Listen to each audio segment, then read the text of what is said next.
ভাবুন তো, যদি এমন এক পৃথিবী হয় যেখানে মানুষই আর পৃথিবীর আসল বাসিন্দা নয়, আর সেই ধ্বংস হয়ে যাওয়া পৃথিবীকে বাঁচানোর শেষ আশাটুকু লুকিয়ে আছে একটি ছোট্ট মেয়ের ভেতরে। কিন্তু প্রশ্ন হলো, সেই মেয়েটি কি সত্যিই মানুষ? গল্পের শুরুতে আমরা দেখতে পাই মেলিনী নামের একটি মেয়েকে, যে একটি বদ্ধ ঘরের মধ্যে বন্দী অবস্থায় ছিল। হঠাৎ সে সৈনিকদের বুটের শব্দ শুনতে পায়।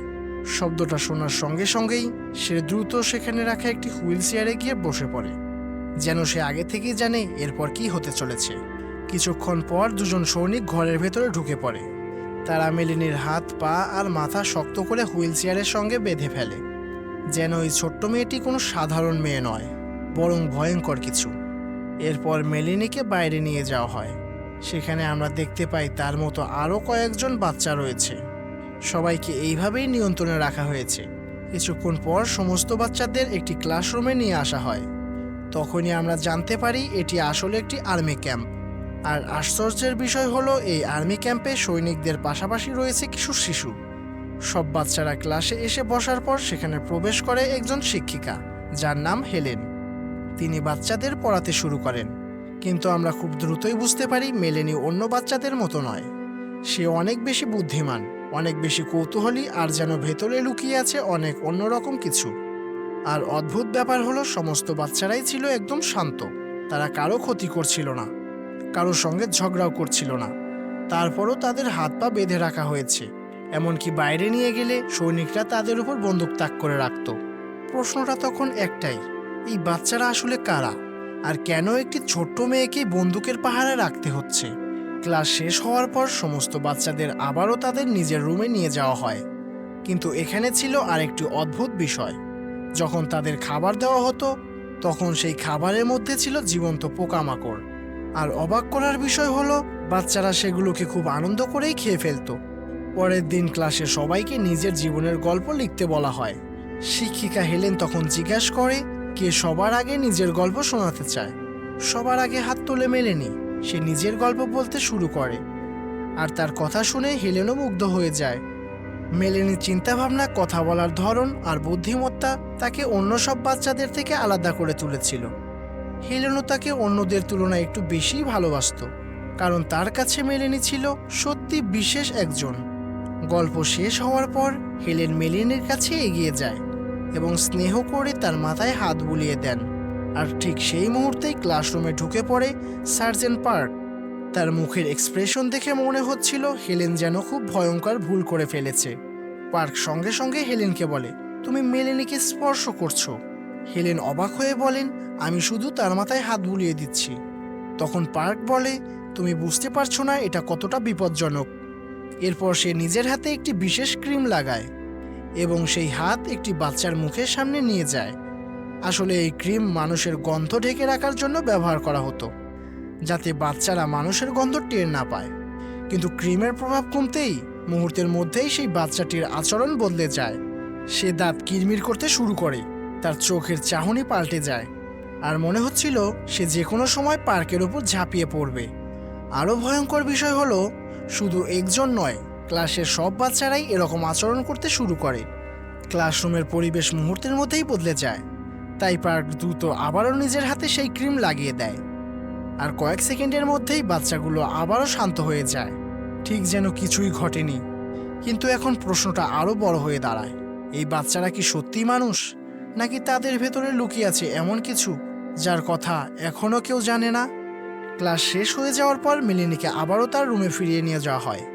ঠিক তখনই সেখানে আসে সার্জেন্ট পার্ক। মেলিনীর রাগান্বিত গলায় তাকে বলে, আমার কাছে যদি এমন একটা বাক্স থাকতো যেখানে পৃথিবীর সব শয়তানদেরকে বন্দি করে রাখা যেত, তাহলে আমি তোমাকে সেখানে আটকে রাখতাম, তারপর চিরদিনের জন্য সেই বাক্সর ঢাকনা বন্ধ করে দিতাম। এই কথা শুনে পার্ক ভীষণ রেগে যায়। সেই কারণে সেদিন মেলিনীর হাত পা কিংবা মাথার বাঁধন খুলে দেয় না, বরং তাকে পুরো রাত হুইল চেয়ারের সঙ্গে বেঁধে রেখে চলে যায়। কিছুক্ষণ পর হেলেন সেই পথ দিয়ে যাওয়ার সময় মেলিনীকে এই অবস্থায় দেখতে পায়। তিনি সৈনিকদের ডাকতে থাকে, কিন্তু আশেপাশে কাউকে খুঁজে না পেয়ে অবশেষে তিনি নিজেই রুমের ভেতরে ঢুকে মেলিনীর বাঁধন খুলতে শুরু করেন। কিন্তু ঠিক তখনই ঘটে অদ্ভুত এক ঘটনা। হেলেনের শরীরের গন্ধ ধীরে ধীরে মেলিনীর নাকে পৌঁছাতে শুরু করে, আর মুহূর্তের মধ্যেই মেলিনীর চেহারা বদলে যেতে থাকে। সে অস্বাভাবিক আচরণ শুরু করে, মনে হচ্ছিল সে নিজের সঙ্গে নিজেই যুদ্ধ করছে। সে মরিয়া হয়ে নিজেকে নিয়ন্ত্রণ করার চেষ্টা করছিল, কিন্তু তার শরীর যেন তার কথা শুনছিল না। হঠাৎ করে মেলেনি চিৎকার করে ওঠে। সে হেলেনকে বলতে থাকে, এখান থেকে চলে যাও, এখনই চলে যাও। তার কণ্ঠে ছিল ভয়, আতঙ্ক আর অসহায়ত্ব। আর ঠিক পরের মুহূর্তেই সে হেলেনের দিকে ঝাঁপিয়ে পড়ার চেষ্টা করে। হেলেন দ্রুত সেখান থেকে বেরিয়ে যান। তারপর তাড়াহুড়া করে নিজের হাত আর মুখে সেই বিশেষ ক্রিম লাগিয়ে নেন। আর আশ্চর্যভাবে কয়েক মুহূর্তের মধ্যেই মেলেনি আবারও শান্ত হয়ে যায়। পরদিন সকালে সার্জেন্ট পার্ক আবারও মেলেনির কেবিনে আসে, কিন্তু এবার তাকে ক্লাসরুমে নয়, বাইরে নিয়ে যাওয়া হয়। বাইরে বের হয়ে মেলেনি দেখতে পায় বিশাল বড় বড় তারকাটার বেড়া, আর সেই বেড়ার আশেপাশে দাঁড়িয়ে আছে অসংখ্য জম্বি। সৈনিকরা অবিরাম গুলি চালিয়ে তাদেরকে দূরে রাখার চেষ্টা করছিল। ঠিক তখনই আমাদের সামনে খুলে যায় এই পৃথিবীর আসল সত্য। এই ভয়ঙ্কর প্যারাসাইট ফাঙ্গাস পুরো পৃথিবীতে ছড়িয়ে পড়েছে, আর এই ফাঙ্গাসই মানুষকে পরিণত করেছে রক্তপিপাসু জম্বিতে। একবার কেউ আক্রান্ত হলে তার ভেতরের সমস্ত চিন্তাশক্তি হারিয়ে যায়, আর যদি কোনো জম্বি কাউকে কামড় দেয় তাহলে সেও দ্রুত জম্বিতে পরিণত হয়ে যায়। কিন্তু সবচেয়ে বড় প্রশ্নটা এখনও উত্তরহীন রয়ে যায়। যদি মেলেনি মানুষ হয়, তাহলে মানুষের গন্ধ পেয়ে নিজেকে নিয়ন্ত্রণ করতে পারে না কেন? আর যদি সে মানুষ না হয়, তাহলে সে আসলে কি? এরপর মেলেনিকে একটি ল্যাবরেটরির ভেতরে নিয়ে যাওয়া হয়। সেখানে ঢুকেই তার চোখ আটকে যায় একটি কাচের বোতলের দিকে। বোতলের ভেতর রাখা ছিল একটি বাচ্চার মস্তিষ্ক, আর বোতলের গায়ে লেখা ছিল নম্বর 13। মেলেনির মনে পড়ে যায় এই বাচ্চাটি এক সময় তাদের ক্লাসেই পড়তো, কিন্তু এখন তার শরীর নেই, শুধু মস্তিষ্কই বেঁচে আছে। মুহূর্তের মধ্যেই মেলেনি বুঝে যায় এই ল্যাবে শুধু গবেষণা নয়, আরও ভয়ঙ্কর কিছু চলছে।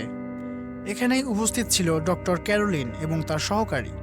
ডক্টর ক্যারোলিন মেলেনিকে ঘুমের ইনজেকশন দেয়, কারণ তারা মেলেনির মস্তিষ্ক পরীক্ষা করতে চেয়েছিল। কিন্তু ঠিক সেই সময় সেখানে চলে আসে হেলেন। সে একটি সিলিন্ডার হাতে তুলে নিয়ে এই অপারেশন বন্ধ করতে বলে। ডক্টর অনেক বোঝানোর চেষ্টা করে। তিনি বলেন, এই গবেষণা শুধু একজন মানুষের জন্য নয়, পুরো মানব জাতির জন্য।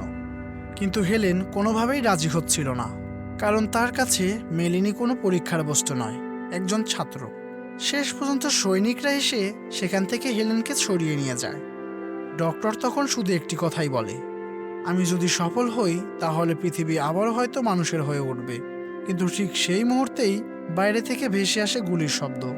তারপর শুরু হয় চিৎকার। কয়েক সেকেন্ডের মধ্যেই জম্বিরা পুরো ক্যাম্পে হামলা চালিয়ে দেয়। ডক্টরের সহকারীও সেই হামলায় শিকার হয়, আর কিছুক্ষণের মধ্যেই সেও জম্বিতে পরিণত হয়ে যায়। কিন্তু মেলেনি তখন অপারেশন বেডে বাঁধা অবস্থায় ছিল।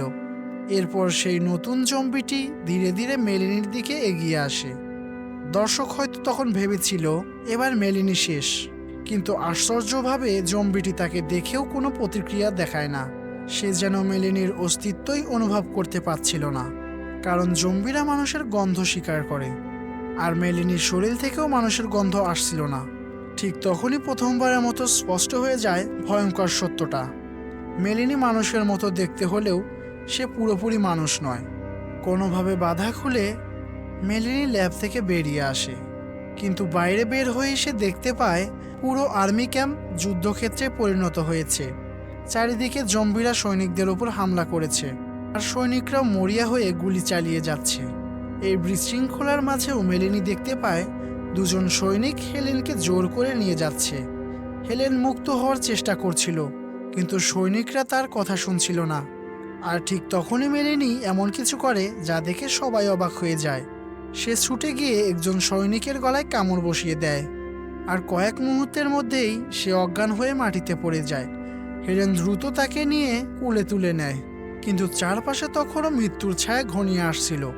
ঠিক সেই সময় সেখানে এসে পৌঁছায় একটি বড় আর্মি ট্যাঙ্ক, আর অল্পের জন্য তারা সেখান থেকে পালিয়ে বাঁচতে সক্ষম হয়।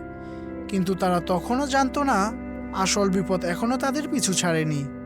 সেখানে আগে থেকেই ছিল ডক্টর ক্যারোলিন, আর গাড়ি চালাচ্ছিল সার্জেন্ট পার্ক। গাড়িটি যত দ্রুত সম্ভব ক্যাম্প ছেড়ে দূরে চলে যেতে থাকে, কিন্তু তাদের পেছনে তখনও অসংখ্য জম্বি দৌড়ে আসছিল।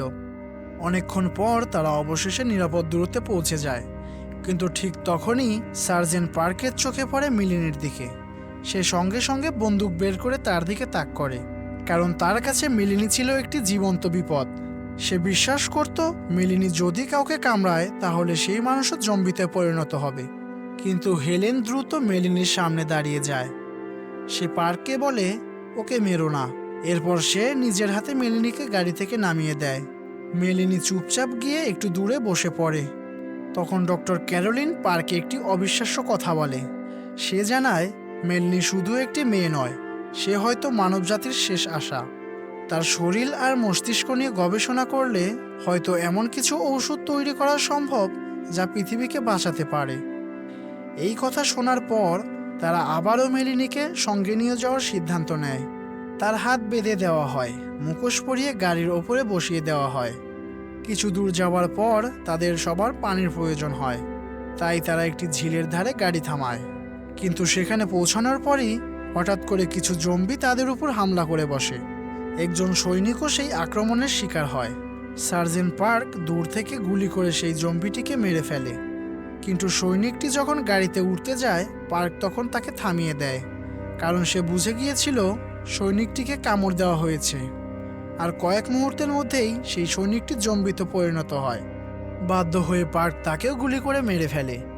এরপর তারা দ্রুত সেখান থেকে চলে যেতে চায়, কিন্তু দুর্ভাগ্যবশত গাড়িটি আর স্টার্ট নেয় না। ফলে তাদের পায়ে হেঁটে যাত্রা শুরু করতে হয়। অনেক পথ পাড়ি দিয়ে তারা লন্ডনে পৌঁছে যায়, কিন্তু শহর আর আগের মতো নেই। চারিদিকে মৃত্যু আর নীরবতা। খাবারের খোঁজে তারা একটি দোকানের দিকে এগিয়ে যায়। দূরবীন দিয়ে তাকিয়ে পার্ক দেখতে পায় দোকানগুলোর চারপাশে অসংখ্য জম্বি দাঁড়িয়ে আছে, কিন্তু অদ্ভুত বিষয় হলো তারা একটুও নড়ছে না। মনে হচ্ছিল যেন তারা দাঁড়িয়ে দাঁড়িয়ে ঘুমিয়ে আছে। তখন পার্ক সবাইকে সেই বিশেষ ক্রিম ব্যবহার করতে বলে, যাতে তাদের শরীরের গন্ধ জম্বিদের নাকে না পৌঁছায়। সে সবাইকে সতর্ক করে দেয়, কোনো কথা বলা যাবে না, কোনো শব্দ করা যাবে না। একটি ছোট্ট ভুলও তাদের মৃত্যুর কারণ হতে পারে। তাই সবাই নিঃশ্বাস বন্ধ করে জম্বিদের মাঝখান দিয়ে এগিয়ে যেতে থাকে। কিন্তু তারা জানতো না সামনে যে সত্য তাদের জন্য অপেক্ষা করছে তা জম্বিদের থেকেও আরও বেশি ভয়ঙ্কর। হ্যালো বন্ধুরা, আজকের গল্পটি এ পর্যন্তই। এই গল্পের দ্বিতীয় পার্ট দেখতে কমেন্ট বক্সে কমেন্ট করো। ভিডিওতে লাইক করতে ভুলবে না।